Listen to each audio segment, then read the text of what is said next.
Hello and welcome back to Asia Now. In this video, I'm going to tell you all the latest news around the Philippines for the past week. And I promise I'm not in a jail cell. It's just late in the afternoon. It's getting dark, but I want to put this video out. Here are the top stories for today. A group of 37 foreigners arrested.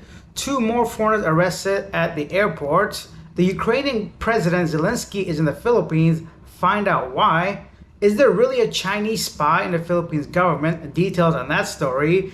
A volcano erupts. Inflation is high for the month of May, and much more. Okay, before I tell you all the details, take a quick second, hit that subscribe button, hit that like button, give me that thumbs up, let YouTube know you're liking these videos. Today, actually the exchange rate is looking around 58.5 pesos per the USD. So yeah, the US currency is doing very well against the peso at the moment. Here is the main story. Immigration authorities arrested 37 Chinese nationals involved in an illegal retail operation in Paranaque City. Oh, the detainees are 30 men and 7 women. They were found running a business without the necessary 9G working visa. The arrests made in multinational village Barangay Moonwalk followed intelligence reports about the illegal employment. The foreigners are held at the BI facility in Taguig City pending deportation case resolution. This action aims to enforce immigration laws and protect local businesses from unfair competition.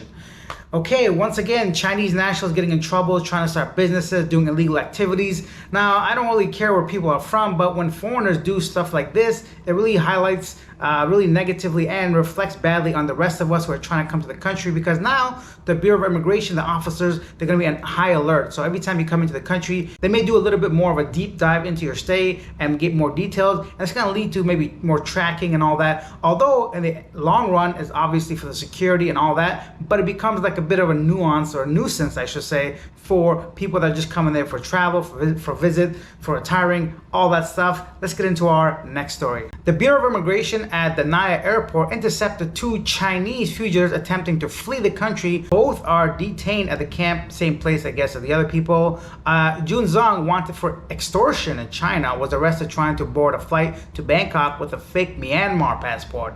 And Tianyi Zhang, it's a woman, facing charges related to prostitution and labor exploitation, was caught attempting to fly to Xiamen. She was on deportation order and on hold departure from the Makati court. Once again, a couple Chinese nationals getting in trouble. The first one wanting for extortion in China, severe obviously offenses, and the other one for prostitution, and she was on deportation order waiting to see what happens with her court case, but she tried to flee the country anyway. I think the BI got some tips from the Chinese authorities that these 2 may try to use fake passports to escape, and that's how they're able to apprehend these 2 individuals. Staying on the topic of China, let's go ahead and take a look at this following story. If you guys don't know the backstory of this one a little bit, this is the mayor of Tarlac who is accused of being a Chinese spy, essentially. They targeted her. I would say target is a key word, but like she became under the microscope when the questions started to arise about her birth and ethnicity and all that. Some people said that her mom's Chinese, and then that she's connected to China, that she's a spy, all this stuff. Here is the latest detail on that story.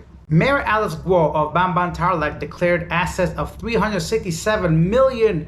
Whoa, that's over $6 million USD. I'll get to that in a second. Declared assets of 365 million and liabilities of 189 million, resulting in a net worth of 177.5 million pesos as December of 2023. Her properties include non-real estate holdings and several vehicles, including a helicopter she sold early in 2024. Senator Risa has called for the president to consider Philippine offshore gaming operations, also known as POGOs, as a national security threat, citing illegal activities linked to them. Guo, facing a preventative suspension, plans to appeal, claiming she has no involvement in POGOs. The Bureau of Internal Revenue, so tax peoples, is investigating potential tax violations related to Guo's assets. Okay, so this story kept coming up for the past couple of weeks, and I just kind of wanted to wait and see before I accuse somebody of being Chinese spy. But I don't know any mayor in the Philippines making $7-8 million USD. Maybe she got some holdings, assets. I don't want to speculate, but the optics do not look good at all. And he got all kind of money like that. I'm sure some maybe she cross some boundary with taxes. I don't know. Maybe they'll find out something about that. Leave your comments down below about that specifically. I want to know what you know. I'm sure you know a lot more than me, some of you guys, regarding Mayor Guo.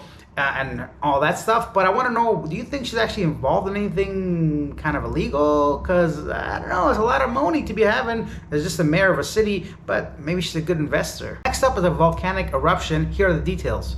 Authorities will strictly enforce a no entry rule within 4 kilometers permanent danger zone around Canlaon.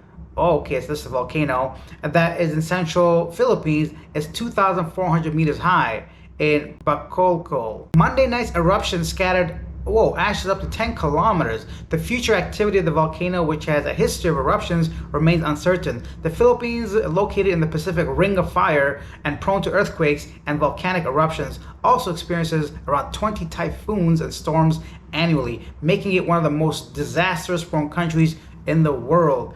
Okay, yeah, so this is a reminder of one of those situations where unfortunately the Philippines' geographical location is prone to earthquakes and typhoons.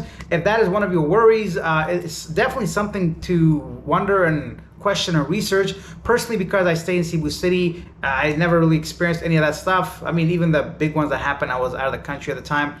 But yeah, let's go on to our next story. Wait. One more thing. San Carlos City Mayor has imposed a mandatory use of face masks following the Canlaon volcano eruption on Monday evening on June 3rd.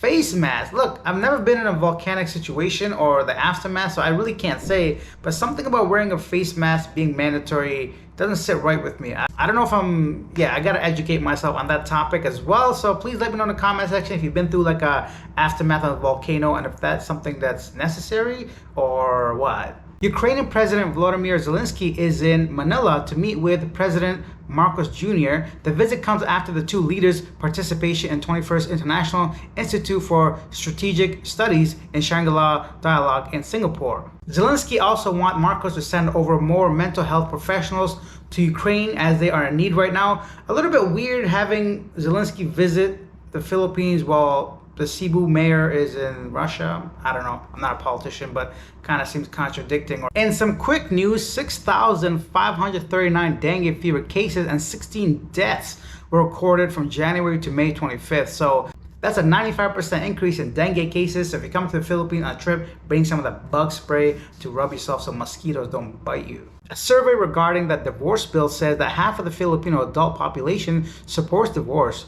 Do you support it too? I asked this question before. Maybe you could leave your comments down below whether you think you support divorce or not. But half of the Filipino adult population supports legalizing divorce, with only a minority holding dissenting views or remaining undecided on the matter, according to a recent survey. Now, I do want to mention that the survey is only about 1,500 people, which is very small considering how many adults there are in the Philippines, but kind of a cool kind of inside look into what people's thoughts are. When I asked the last time, it was kind of like majority would say yes for divorce, but there were some people that were strongly believing against divorce, believing that it would basically ruin a family. And as usual, as of recent months, China is still being a bully in the South China Sea, because now they're accusing the Philippines Coast Guards aiming weapons at them, where in the video show that they were just holding those weapons. And China's also accusing the US for basically being a bad influence in the area as well. And that brings us to the end of this video. If you enjoyed this, take a quick second, hit that subscribe button, hit that like button,